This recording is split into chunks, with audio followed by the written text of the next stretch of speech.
In less than 48 hours, SD Gundam G Generation Eternal will be officially launching on iOS and Android devices. What's up, everybody? Fortexfiend here, and welcome to another video on SD Gundam G Generation Eternal. In this video, I'm going to be giving you guys kind of like a reroll guide to kind of guide you on who to go for in terms of the units that you do pull from this game. Now, full disclosure, all of this information that I'm going to be presenting comes directly from players that I've talked to who had a chance to play the closed beta. They told me about how the reroll system kind of works there. And for the most part, when a game officially launches, usually there's not too many changes that they make when it comes to this. Now, obviously, at official launch, which is the 16th, all of this could potentially change, or there could be some differences, which I will cover in a separate video, should that be the case. But for now, with the information that I have, this is what I'm going to be presenting to you guys on this video. Now, before we talk about the reroll process, I do want to show you guys this. So the app itself is already available to be downloaded on iOS and Android. Now, I will warn you, the files itself is almost 10 gigabytes of space. So make sure your tablet or your phone can handle all that space, because I was kind of shocked at how much space is required for this game.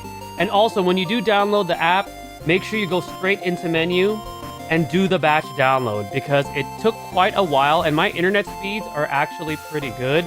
And it took me about 30 to 45 minutes to download the whole thing onto the tablet that I'm using right here. So if you guys want to save time, go download the app, do the batch download. That way you guys will be at a head start once the game does officially go live on the 16th. Okay, so we're going to go ahead and start off this reroll process guide here. So I'm going to go off of the wonderful Wikipedia page that was created by the subreddit to help us with this reroll process. So per the information that I got, there's going to be a guaranteed UR assembly or UR pull where one of 4 UR units will be available. And if you don't like the one that you get, you could keep re-rolling until you get the ones that you get. Now, the 4 units that are available for this particular reroll process is going to be Gundam, Sazabi, Exia, and also Phoenix. Now, we went over these units a little bit in a previous video, but the Gundam is a durability type unit or like a defensive type unit. Sazabi is going to be an attacker, Exia is going to be an attacker, and Phoenix is going to be your supporter.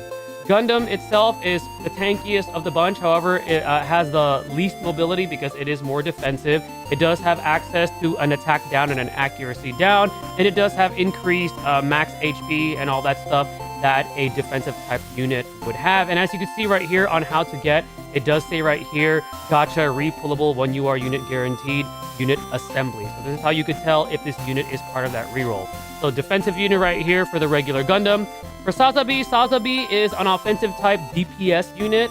Now, for Sazabi, one of the things that I noticed that sticks out to me is that this unit deals more damage the lower your HP. So if you're familiar with like Dark Knights, for example, in Final Fantasy IV or Final Fantasy Opera Omnia, which I missed that mobile game, the character Dark Knight Cecil, drains his health as he deals more damage. So Sazabi has that functionality where the lower your health, the more damage this unit is going to do. So kind of a risky style of play, but I imagine the amount of damage that this unit can do is quite a lot. As you can see right here with the passes of this unit has, it also increases its attack and also increases its attack even further when HP is 50% or below. And as you can see right here, it is also part of the repullable 1 UR unit guaranteed.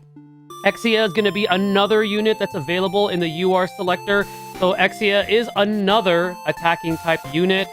With Exia, unlike Sazabi, this unit deals more damage the more HP it has. So opposite styles of play in terms of that, but pretty similar because they're both DPS type units. And the special thing about Exia as well is that it has something called GN field that it gets. I'm assuming it gets this later. It says right here when damage is taken when damage taken is 2,500 or less, there is no effect. I'm not sure if that means there is no damage taken. It could be that whatever effect that attack has doesn't work on Exia. Who knows, but it's pretty cool. And also Exia also can restore its energy by 5% every turn whenever your phase begins, and energy is going to be used when you're using your special different skills or weapons. And as you can see right here, Exia is available in the repullable UR unit guaranteed unit assembly. The final unit that's going to be available is going to be Phoenix. Phoenix is going to be a supporting type of a unit. The things that I noticed with Phoenix is that it increases its damage dealt with beam weapons by 10. It also has a defense down by 30%, so it could debuff enemies. It also has its max energy increase, so it probably has the most energy efficient capabilities compared to the other 3 units that I talked about. And it also has a regen ability, so every turn when your phase begins, it restores its HP by 5%. And as you can see right here, it is also available in the repullable 1 UR unit guaranteed unit assembly. Now, which unit should you be going for in terms of these 4 units? Now, if any one of these units is your favorite and you don't care about meta, you care more about having fun and using your favorite mobile suit, then go for that unit. Me personally, I'm eyeing Sazabi because I really like Char Aznable. I actually really like this unit, and I like Dark Knights.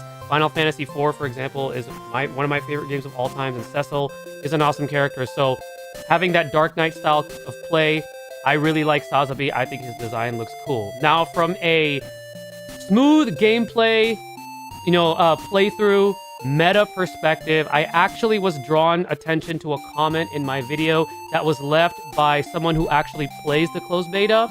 They graciously gave me some information to help you guys out, which I'll be leaving the screenshot of that comment in this video right now.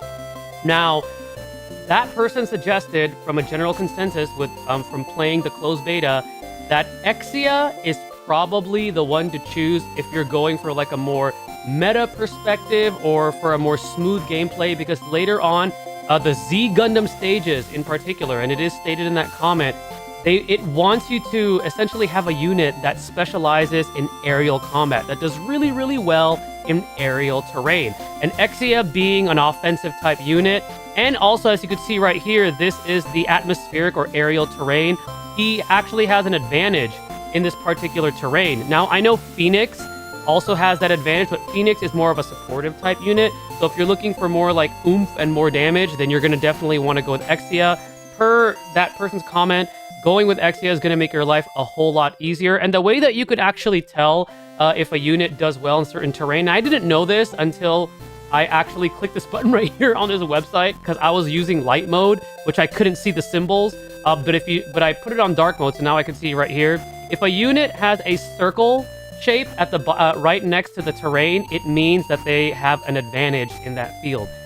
If they have a line, it means they're neutral, and if they have a triangle, that means it's a disadvantage for them. So, for example, for Gundam has an advantage in space and also in land. It has a neutral capability in atmospheric or air and at sea, and then it has a disadvantage with the triangle at underwater. And as you can see right here with Exia, the only disadvantage that it has is fighting on top of sea. Everywhere else is advantageous. So from a meta perspective, if you guys are wondering which UR you should choose, Exia is probably the one to go. But, of course, if one of these units are your favorites, then go for your favorites. There is also an SSR or higher guaranteed ticket that we're going to be getting. It is possible to get a UR from that. It is at a 4% rate. Most people are saying try to aim for a 2 UR account. However, just bear in mind that when it comes to that very low rate of 4%, it could probably take you a while before you get that second UR. So just keep that in mind. But most say to try to aim for a 2 UR account. All right, guys. Well, this is going to go ahead and conclude this video for SD Gundam G Generation Eternal. I am super excited that this game is coming out in less than 2 days. I will be streaming it at launch day on my Twitch channel. Be sure to check out the recent community post that I left on my YouTube channel, because I put my schedule up there as to when I will be streaming. I'm very, very excited to be streaming, to be throwing my hat again for Gacha content and creating content for this game that I'm excited for. Thank you guys again for watching. Stay tuned for the next video, and stay blessed, everybody.